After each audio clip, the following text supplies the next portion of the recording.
गुलाब का घमंड। वसंत ऋतु में जंगल के बीचों बीच लगा गुलाब रोज का पौधा अपने फूलों की सुंदरता पर ऐठल रहा था।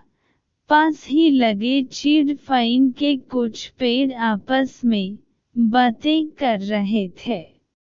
एक चीड़ के पेड़ ने गुलाब को देखकर कहा, गुलाब के फूल कितने सुंदर होते हैं, मुझे मलल है कि मैं इसके जैसा सुंदर नहीं हूँ। मित्र, उदास होने की आवश्यकता नहीं है।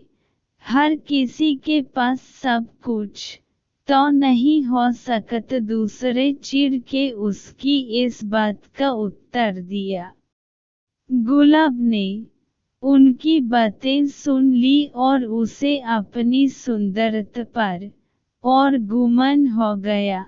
वह बोला, इस जंगल में सबसे सुंदर मैं ही हूँ। तभी सूरजमुखी के फूल ने उसकी इस बात पर आपत्ति जताते हुए कहा, तुम ऐसे कैसे कह सकते हो? इन जंगल में बहुत सारे सुंदर फूल हैं और तुम बस उनमें से एक हो। लेकिन सब मुझे देखकर ही तारीफ करते हैं। गुलाब ने इतरते हुए कहा, देखो इस नागफनी कैक्टस के पौधे को, ये कितना बदसूरत है।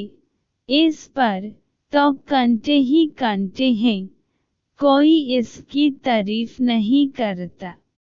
ये तुम किस तरह की बात कर रही हो? अब की बार चीड़ का पेड़ बोला, तुम में भी तो कांटे हैं, लेकिन फिर भी तुम सुंदर हो। गुलाब को इस बात पर गुस्सा आ गया। तुम्हें तो सुंदरता का मतलब ही नहीं पता। तुम इस तरह मेरे कांटों और उस नागफनी के कांटों की तुलना नहीं कर सकते।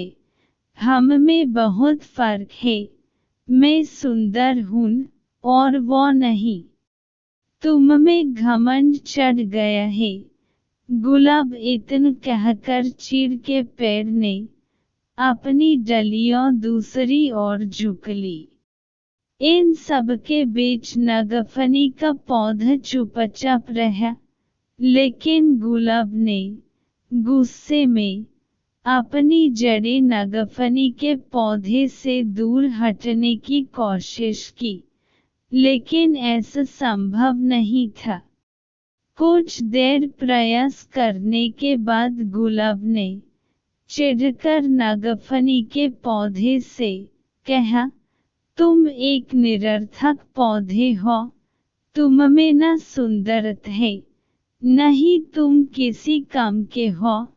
मुझे दुख है कि मुझे तुम्हारे पास रहना पड़ रहा है। गुलाब की बात सुनकर नागफनी को दुख हुआ और वह बोला, भगवान ने किसी को भी निरर्थक जीवन नहीं दिया है। गुलाब ने उसकी बात अनसुनी कर दी। मौसम बदला और वसंत ऋतु चली गई। धूप की तपिश बढ़ने लगी और पेड़ पौधे मुरझने लगे। गुलाब भी मुरझने लगा। एक दिन गुलाब ने देखा कि एक चिड़िया नागफनी के पौधे पर चोंच गड़कर बैठी है। कुछ देर बाद वह चिड़िया वहां से उड़ गई। वह चिड़िया ताजगी से भरी लग रही थी।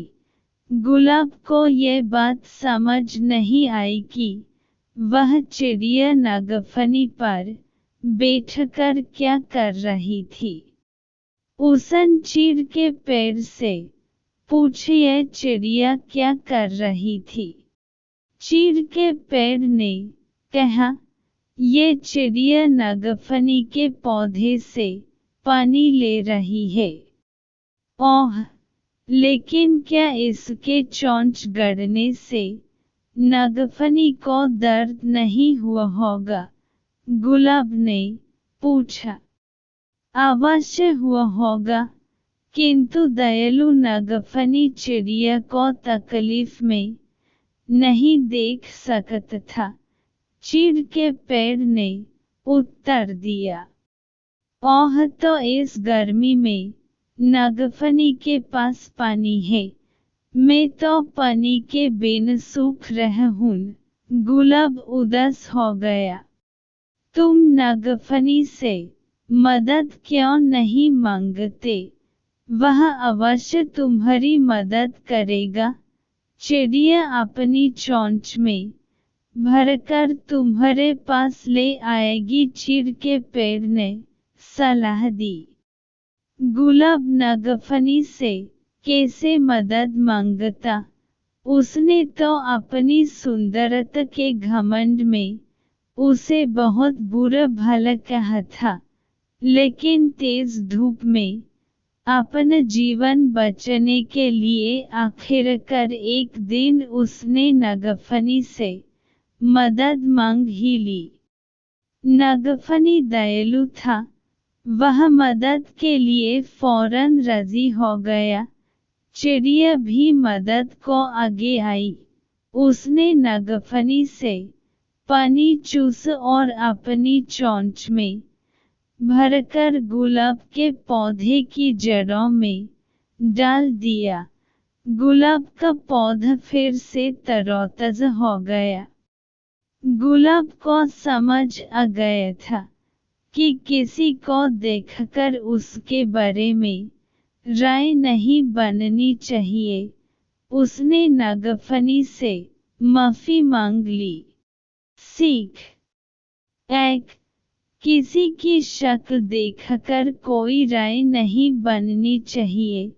इंसान की बाहरी सुंदरता नहीं, बल्कि आंतरिक सुंदरता मायने रखती है। 2. हर किसी को भगवान ने अलग अलग गुणों से नवाजा है, इसलिए अपने गुणों पर अभिमान मत करो। एक दूसरे की सहायता से ही जीवन आगे बढ़ता है।